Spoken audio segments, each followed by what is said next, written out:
Yung tapang mo, nawawala eh. Tawagin mo yung kakampi mo. Colonel, nag-imbento ka ng kwento. And then you speak about honor. Binibigyan ka namin ng pagkakataon dito eh.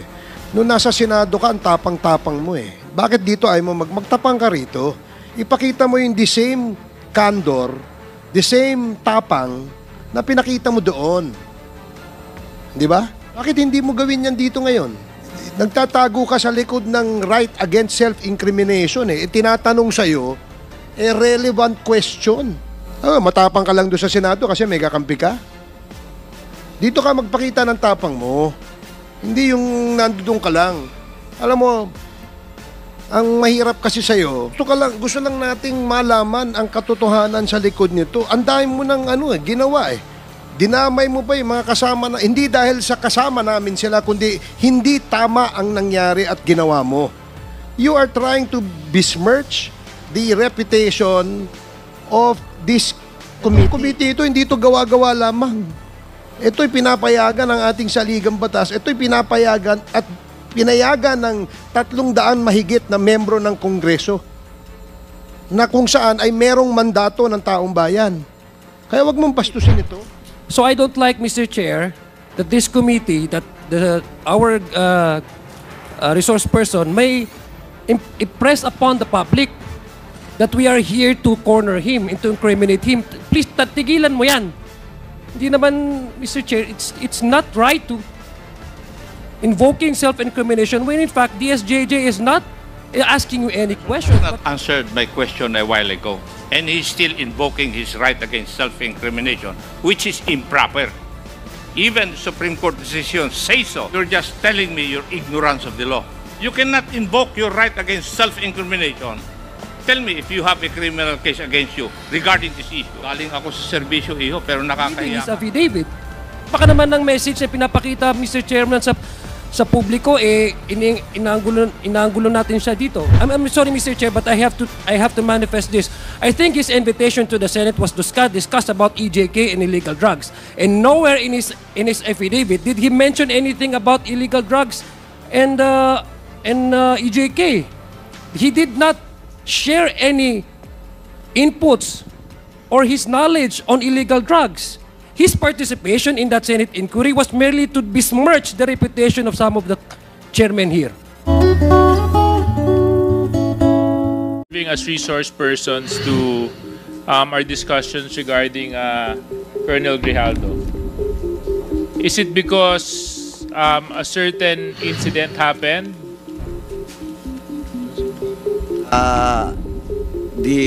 Both Chairman Abante and Chairman Dan Fernandez voluntarily volunteers to be a resource person with regards to the incident that happens allegedly as alleged by Magsisinungaling at pawang my right for self-incrimination, Your Honor. Okay.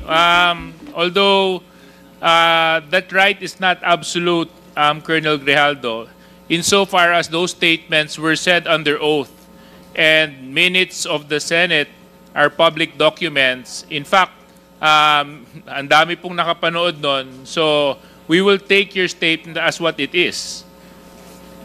Yes, Your Honor. Okay. Ngayon, ang nakakabahala po doon sa bahagi po ninyo, Colonel Grijaldo, ay naibahagi po ninyo doon sa statement ninyo na meron pong 2 miyembro ng mababang kapulungan ay di umano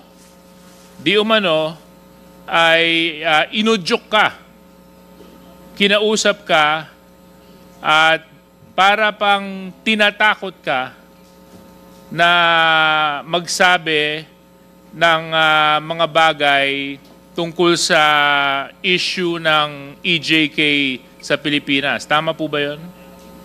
Your Honor, I would like to stand by my statement in the Senate under oath, Your Honor, and I would like to invoke my right for self-incrimination, Your Honor.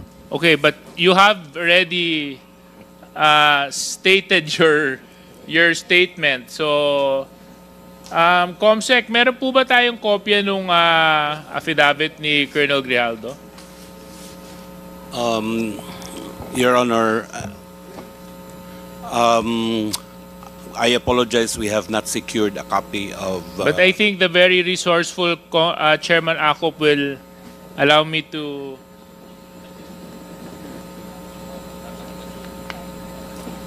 Thank you very much. So, anyway, Colonel Grijaldo, meron po akong copy ng affidavit nyo. At ito naman po ay pinaninindigan po ninyo. Tama po? Yes, Your Honor. Okay. Maraming salamat. Dito po sa number 7 ng inyong sinumpang salaysay, sinabi po ninyo dito, when I entered the end room, I saw 2 lawyers of Colonel Garma standing inside the room. One of the lawyers approached me and then asked me what we were going to talk about. And I said that I do not know. Number 8, after a while, Congressman Dan Fernandez entered the room and he asked me to sit beside him on the right side. Then Congressman Abante entered the room and sat on the far end chair on my right. One of the lawyers of Colonel Garma stood at my back.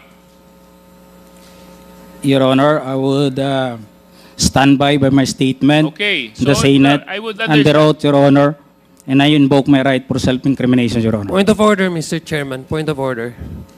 Yeah, what is the point of I don't see any reason why our guest keeps on invoking his right against self-incrimination when Deputy Speaker J.J. Suarez was not asking him anything incriminating. He was just merely reading a portion of his affidavit. So I don't like, Mr. Chair, that this committee, that our resource person may impress upon the public that we are here to corner him and to incriminate him. Please, tigilan mo yan. Hindi naman, Mr. Chair, it's not right to invoking self-incrimination when in fact DSJJ is not asking you any questions but merely reading his affidavit. Baka naman ng message na pinapakita, Mr. Chairman, sa publiko, inaanggulo natin siya dito. I'm sorry, Mr. Chair, but I have to manifest this. I think his invitation to the Senate was discussed about EJK and illegal drugs. And nowhere in his affidavit did he mention anything about illegal drugs and EJK. He did not share any inputs or his knowledge on illegal drugs. His participation in that Senate inquiry was merely to besmirch the reputation of some of the chairmen here. And as a result, attempting to degrade the integrity of the Quadcom. So please, I hate to admonish men in uniform. I have the highest respect for our policemen. But please, Colonel Grijaldo, stop invoking your right against self-incrimination. Nobody's asking you any incriminating questions here. Mr. Chair. And Mr. Chairman, along the line of Congressman Adjong, I don't think it's incriminating because number 1, sinumpang salaysay niya po ito eh. Pirmado niya po ito eh. So how can he incriminate himself when he actually signed this affidavit? And this is a public document, Mr. Chair. So if our resource person is invoking this right to self-incrimination, I think that is out of order. Okay, I'd like to remind the resource person that the questions being asked of you are the statements you made in your affidavit. And the questions that DSJJ is asking is whether you confirm those statements that you stipulated in your affidavit.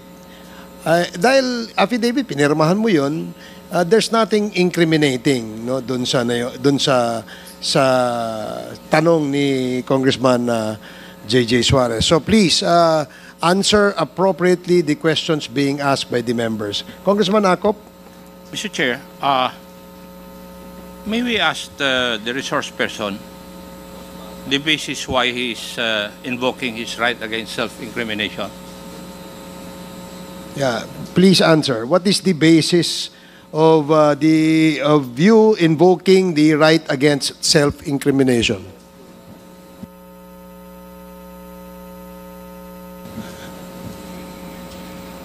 Police colonel ka, investigador ka dati. You know the basic rudiments of investigation. Alam mo dapat kung kailan i-invoke yung right against self-incrimination. Di po ba? Kasi nagko-conduct ka ng investigation eh. Now, may I know your legal basis why you are invoking your right against self-incrimination?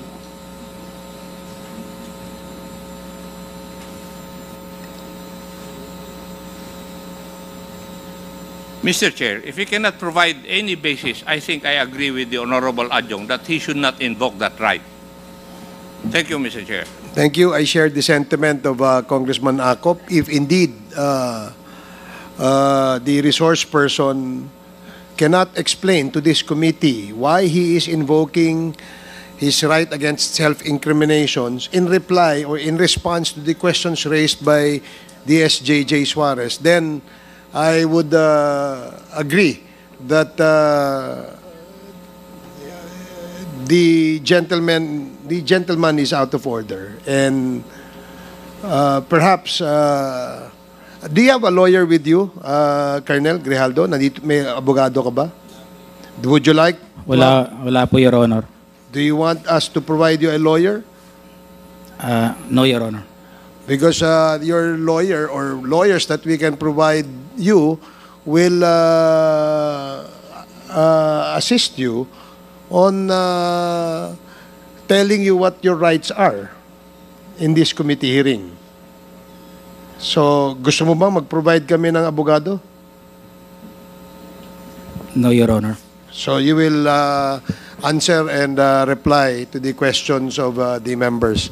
Now, DSJJ? Yes, Mr. Chair, maybe another opportunity we can provide to the resource person. Colonel Grijaldo, kung kayo po ay hindi komportable, dahil nga maraming nanonood at nasa publiko po ang hearing na ito, would you want or would you request for an executive session so that you can divulge the details and the truthfulness to the affidavit that you executed in the Senate hearing? No, Your Honor. Okay, so therefore we can proceed, Mr. Chair. Please proceed. So, Colonel Grijaldo, matanong ko lang po, ano po ang nag-udyok sa'yo para i-execute tong affidavit na ito? Just I have said, Your Honor, during my opening statement in the Senate, it was Tuesday. We have a hearing here on Tuesday, and we ended up on the Wednesday on the event of the Typhoon Christine. And as I have said, I go back to my home, and dinibdib ko po yung nangyari sa akin, Your Honor. And I never told this to my wife that time for 2 days. Until such time on the Friday, I was informed by the PIHAW that I'll be attending a Senate hearing. So, naisabi ko dun sa asawa ko, Your Honor. And nag-a-argue pa kami kasi ayaw niya. Ako kasi gusto ko na may sabi. And sabi ko, we have to go on a Sunday Mass, and we need wisdom for this para mabigyan din tayo ng lakas ng loob para ma-resolve natin sa tayo kasi tayo nag-aaway. Nagkaka-problema. Hindi na rin kami nag-aano nun eh. So on the Sunday, it was on the gospel. Sabi ko, pakinggan natin kung ano man yung masabi ng gospel sa atin that day. And it was a great enlightenment and a wisdom na binigay sa akin, Your Honor.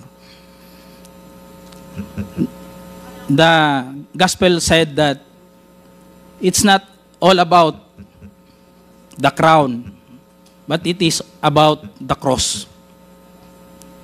It is not about the honor, but it's about the sacrifice. It's not being the first, but being the last. It's not being the great, but being the servant. Sabi ko sa asawa ko, bakit naibigay sa atin to? We have to, and to sum up that, Your Honor, ang sinabi nung pare, sabi niya, it's not about the experience. Because yung experience kasi natin sa buhay, it may be good or bad. But it's all about the lesson learned that time, Your Honor. So I have that courage, and even my wife submitted to my decision. And on the next day, pumunta na po ako yun. Nandun po yun, nag-narrate, ginawa ko po yun, sinulat ko po yun. And it was on that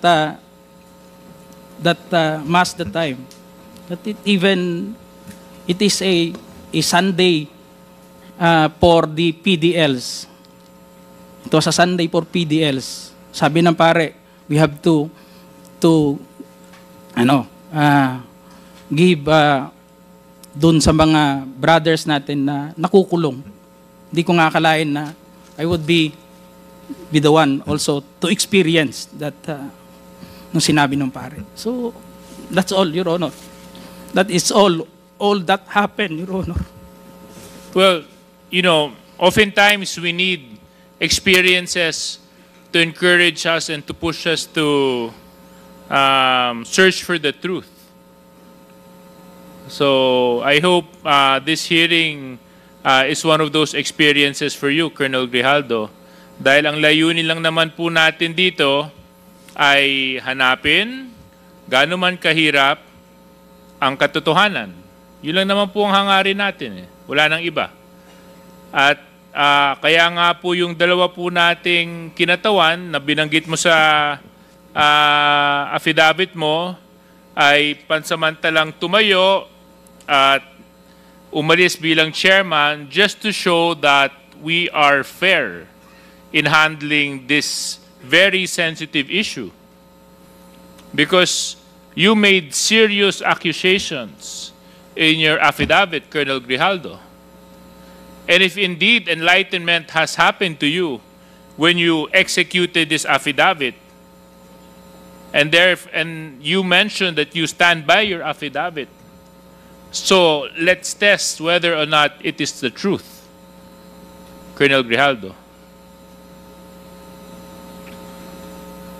Yes, Your Honor. Okay. As I have said, I will stand by. I am humbled by my experience, Your Honor. I'm with sure this, you're Your Honor, but Mr. Colonel Grijaldo, I will stand by with my statement. You have to understand under oath one thing. in the Senate, Your You have Honor. to understand and I one would like thing to lang po. invoke my One right thing lang po. to self-incrimination, Your Opo, Honor. but you have to understand one thing, Colonel Grijaldo. Okay lang po yun kung para sa'yo. Ang problema ang dami mong dinamay eh. Kung para sa'yo lang yun, hindi sana natin gagawing issue to eh. Ngunit ang idinamay mo dito ay mga taong walang kinalaman o mga inosente. Eh paano naman po sila? Paano naman po yung mga karapatan nila? Paano naman po yung boses nila? Paano naman yung katotohanan nila? Hindi pa po natin sila pahahalagahan dahil panghahawakan lang natin yung sinabi mong enlightenment mo? But they have their own rights too, Colonel Grijaldo.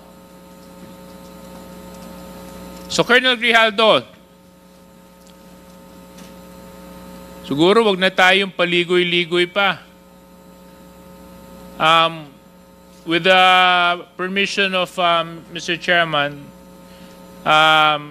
Colonel Grijaldo, you made some serious accusations here. In fact, so serious that it was even carried by our media news for almost a week, 2 weeks.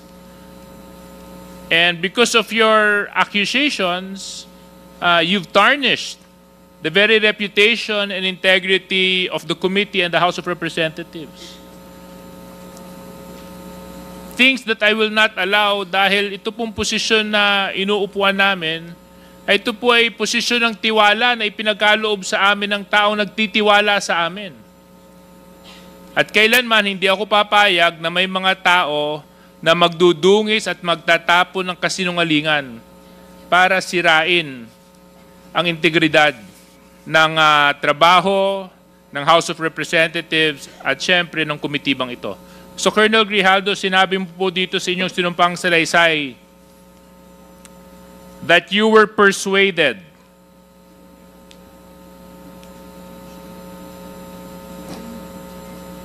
Your Honor, and you said,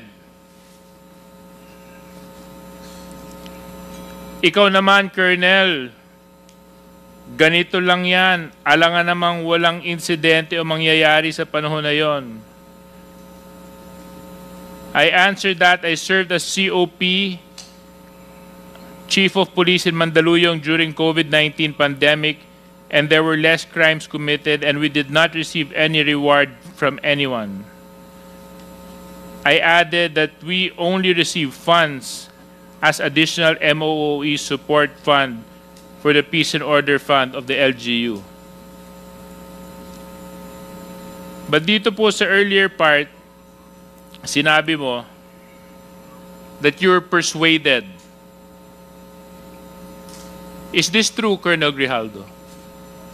Your Honor, I will stand by my statement in the Senate under oath, Your Honor, and I would like to invoke my right for self-incrimination, Your Honor. That is out of order. Let it be of record that the statement made by this resource person is out of order. Please continue, Congressman Suarez. Number 17, sinabi nyo dito, I then respectfully told Congressman Dan Fernandez that anyone can debunk my statement if I confirm the testimony of Colonel Garma about DDS in 1999. Since I was not a member of the PNP at that time and I have no knowledge as to the reward system, additionally, I said that the work of policemen are noble that requires great sacrifice even without reward or award. It is our moral obligation and a call of duty to serve our country and our people. If I may continue, Colonel Grijaldo. At sinabi mo, Congressman Dan asked me, Colonel Garma, anong masabi mo sa kanya tungkol kay Barayuga? I politely told him I cannot comment on the case when I respectfully answered him, Sir, mahirap yan. Kasama kami sa nag-iimbestiga at hindi ko alam kung anong kinalaman niya at may investigasyon din kami, baka ma-incriminate ako, sir. Tama po ba ito, Colonel Grijaldo? Your Honor, Yes or no lang po, ah. I will stand by my statement in the Senate under oath, Your Honor, and I would like to invoke Mr. my Chair, right again. for self-incrimination, Mr. Chair. Your Honor. Again, the resource person is out of order, Mr. and Chair. let it be of record that he is continuously disrespecting this committee by refusing to answer appropriately to the questions propounded by the member. Alam mo, Colonel, if I may, DSJJ, binibigyan ka namin ng pagkakataon dito eh. Noong nasa Senado ka, ang tapang-tapang mo eh. Bakit dito ay mo magtapang ka rito? Ipakita mo yung the same candor, the same tapang na pinakita mo doon. Di ba? Bakit hindi mo gawin yan dito ngayon? Nagtatago ka sa likod ng right against self-incrimination eh. Tinatanong sa'yo, relevant question. Matapang ka lang doon sa Senado kasi may kakampi ka. Dito ka magpakita ng tapang mo. Hindi yung nandoon ka lang. Alam mo, ang mahirap kasi sa'yo, gusto lang nating malaman ang katotohanan sa likod nito. Ang dami mo ng ginawa eh. Dinamay mo pa yung mga kasama na, hindi dahil sa kasama namin sila, kundi hindi tama ang nangyari at ginawa mo. You are trying to besmirch the reputation of this committee. Itong committee ito, hindi ito gawa-gawa lamang. Ito'y pinapayagan ng ating saligang batas. Ito'y pinapayagan at pinayagan ng 300 mahigit na membro ng Kongreso na kung saan ay merong mandato ng taong bayan. Kaya wag mong pastusin ito. Yung tapang mo, nawawala eh. Tawagin mo yung kakampi mo. Ang hirap, alam mo, Colonel, nag-imbento ka ng kwento. And then you speak about honor. And then you speak about the gospel of that was given to you by a priest, talking about honor, and which, yun, alam mo ba kung bakit mayroong honor? Pag hindi ka sinungaling, may honor ka. As simple as that. You're a police officer and you should have ang ano kasi, yun ang ano dito eh. Anyway, DSJJ, you can continue. I totally understand the frustration of our chairman. In fact, it is the same place where I'm extracting my frustration from. No? Kasi nung Senate hearing, napanood ko yung binanggit mo, Colonel Grijaldo, at ako naman, araw-araw, hindi naman araw-araw, na tuwing magkakaroon ng Quadcom hearing, nandito ako. I make it a point I even come early. So, Colonel Grijaldo, you mentioned in your affidavit and even in the Senate hearing that you were coerced. Coerced by certain members of this committee. Totoo ba yun? Oo, hindi. Your Honor, I would like to invoke my rights. Hindi. It's a simple yes or no.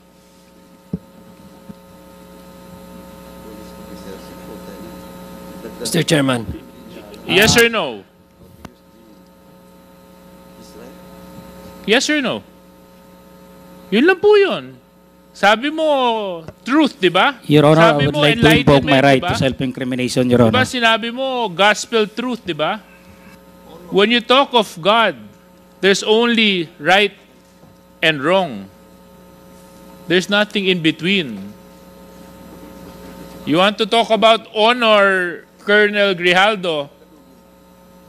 Kung gusto mo, Colonel Grijaldo, mag-usap tayo tungkol sa integridad ng isang tao, eh ang pagsabi ng katotohanan is the simplest way to show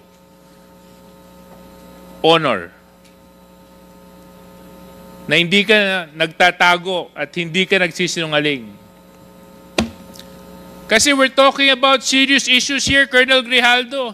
Isipin mo mga EJK victims ang nandito. Libo-libong taong namatay nung panahon ng nakaraang administrasyon.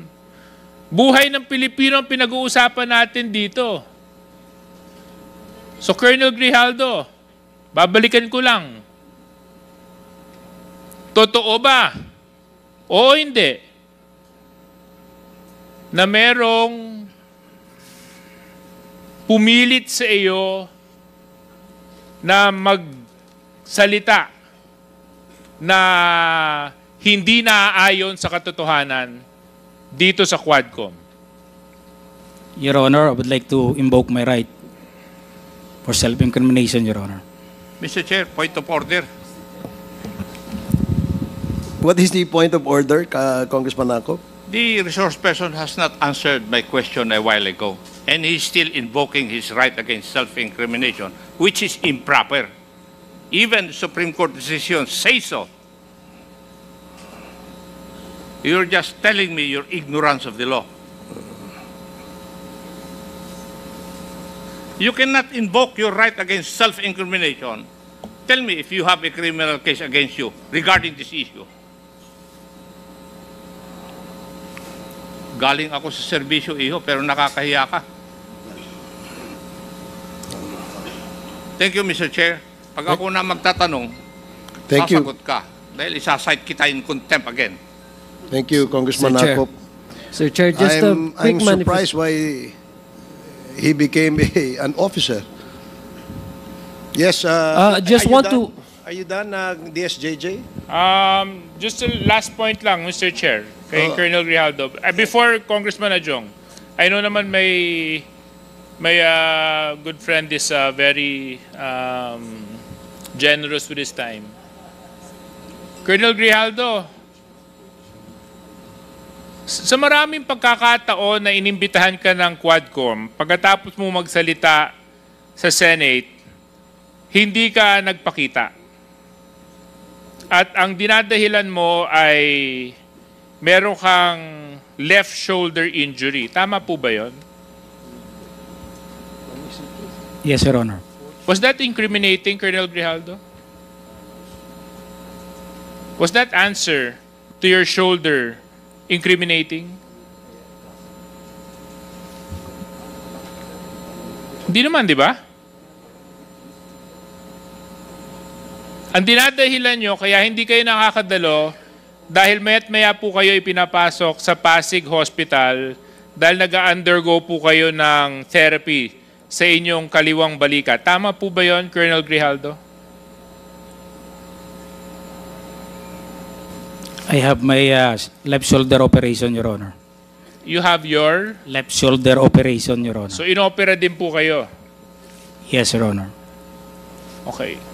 Tapos, Colonel Grijaldo, ang nakakapagtaka po, yung ilan sa mga pinadala nyo pong mga dahilan kung bakit hindi po kayo makakadalo ay nanggaling sa isang klinika na matatagpuan sa isang mall.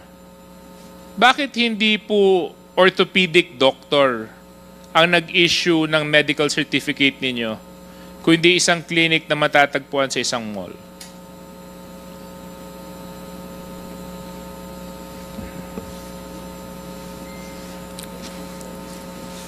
The doctor who operated me, Your Honor, is a professional, Your Honor. I'm not asking you whether or not your doctor is a professional. I hope he's a professional. Yes, Your Honor. Because if he wasn't a professional, then may God be with you because he conducted surgery on you. Yes, Your Honor.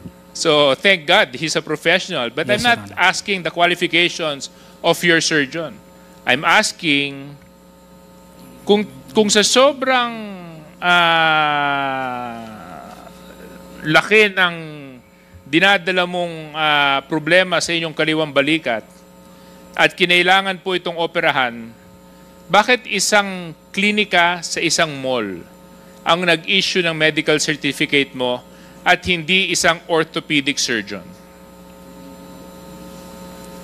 That is not a clinic, Your Honor. It is a hospital, Pasig Hospital, that responsible in giving the medical certificate, Your Honor. I suggest, Colonel Grijaldo, you refresh your memory.